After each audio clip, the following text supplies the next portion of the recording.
5, 4, 3, 2, 1. Hey friends, it's Ashley, and I'm so glad that you're here with me today, joining me on Warm and Wavy. So today we're going to talk about changes, and we're going to talk about a variety of changes. I want to share with you real quick a major change that's happening in my world right now.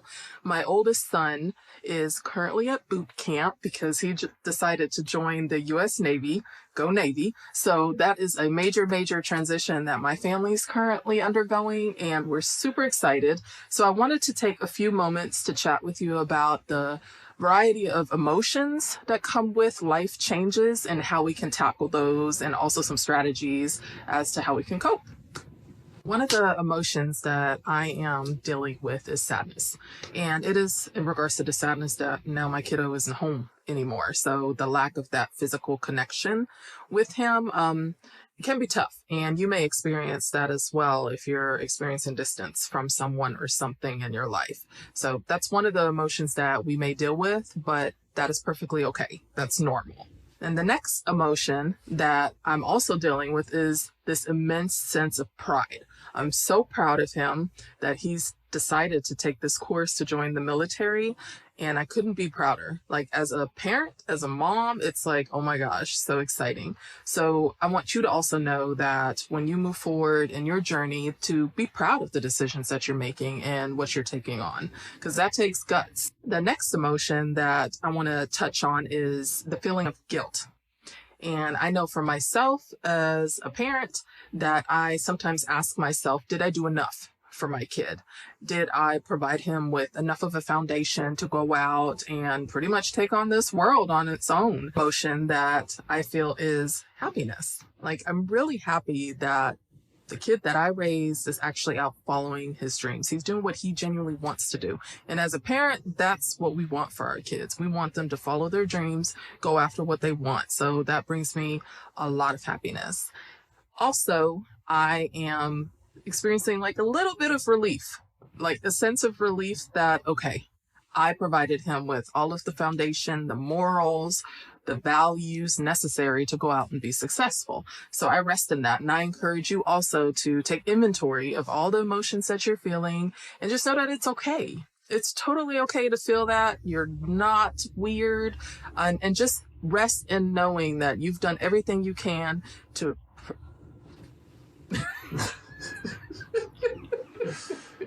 Okay, I'll just leave it there. I'll start to ramble. So the next thing I want to dive into very quickly is being present in your emotions.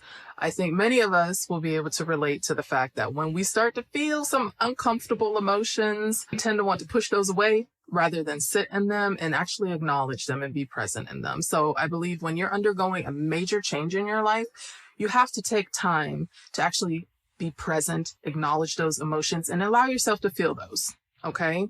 It is absolutely necessary, because when you push those away, you may end up in a space later on that could be very detrimental to your progress. So stay right here, take in what you're feeling. It may be good, it may be bad. You may cry a little bit, you may laugh, and that's totally fine.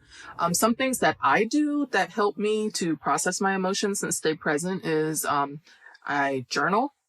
So writing them down can be very helpful. Listening to music, meditating, talking them over with someone that you love and trust, and that you know they'll be able to, really listen to you and just let you have the space to share freely. Those could be some ways for you to process those emotions and help you just being present. And then when you're ready, okay, you'll be able to move on to the next step. Okay, well, I'm so glad that you're here with me and we get to talk about this open and honestly. The next part is about supporting others. So while we're dealing with our own emotions in regards to our change, we also want to be aware that we have others in our circle that we may need to provide some support to as well. So for example, my oldest kiddo left, right? But I still have a younger kiddo still at home. So something that I do is I check in with my daughter frequently, and I call it checking her temperature. So I just check in with her, see how she's feeling about her brother being gone. And we just talk about it openly, just to make sure that there's open communication about this major shift that just happened within our family. So staying plugged in with other people in your circle is also going to help not just you, but them to also process the emotions and potential stressors that come along with undergoing a major shift or a change in your life and their life, because it likely will affect them as well if they're part of your family. Some of the ways that I'm dealing with this major change right now includes finding new things to do. So pretty much I would recommend filling this new space that you have with purpose. So whichever change you're undergoing, if you need to fill that space with purpose, find yourself either a new hobby, or if you need to dive into work, be creative, just do things that make you feel good, okay, about yourself and what you're doing. And that'll get your mind off of the potential sadness some as well. So, and then also I recommend leaning into your community and your support system. So if you have people you can call when you're not feeling so hot one day, do that. Call them, vent to them, let them know how you're feeling. And most likely you'll end up feeling a little bit better afterwards. So just lean into your support system and your network, and maybe make some new friends too. That could be helpful. People that are undergoing similar changes. You never know how, bouncing these feelings and experiences off of each other, how that can help both parties. Yeah, no, we're not going to use that. Okay, so I want to touch on understanding their perspective. And for my son, I know that as hard as it may be for me to deal with this change, it's super tough for him as well, because he's this new kid out in the world forging his own path.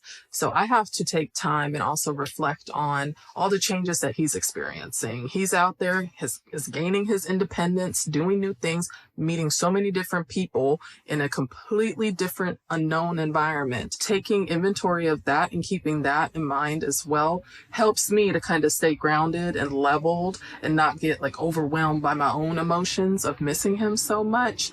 Because when we've all been young adults, right? And we know how scary it can be to go out there and do the adult thing. Keeping that in mind can be really helpful. As it comes with my son, I also think about how he is currently navigating his own feelings of the excitement of joining the Navy, also the newfound independence, which I'm sure is super, super exciting, but also the uncertainty that comes along with it, because this is something unknown to him and completely new. We're all learning here.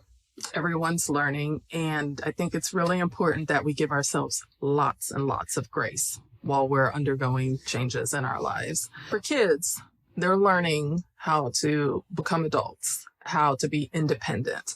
But also as parents, we're having to learn how to let go. And if you're a parent yourself, that can be a really, really difficult task. And just the thought of that can be really daunting. But just give yourself grace, take your time. It takes time to adjust to any change. When it gets uncomfortable, when things feel sticky, that means you're making some progress. So just rest in that, knowing that with change comes some discomfort, but there's also, really great things on the other side of that. So just keep that in mind. Changes can definitely be universal. So I know I've shared a little bit about my personal family situation, but changes apply to so many different things in our life. As I mentioned earlier, it can mean that you are deciding to move from your current place of residence to a different city, maybe even a different country. Who knows? You may be pursuing a new job, or you may have a new relationship in your life, or you may be ending a relationship. So there's a lot of change that can be happening in our world. And just remember that we all go through it. We all experience it. Nothing stays the same, but it's up to us how we do handle it and deal with it. So I hope that this has been helpful for you today. And remember to lean on your support network. Call your friends, call your family, stay plugged in, and give yourself lots of grace. You got this.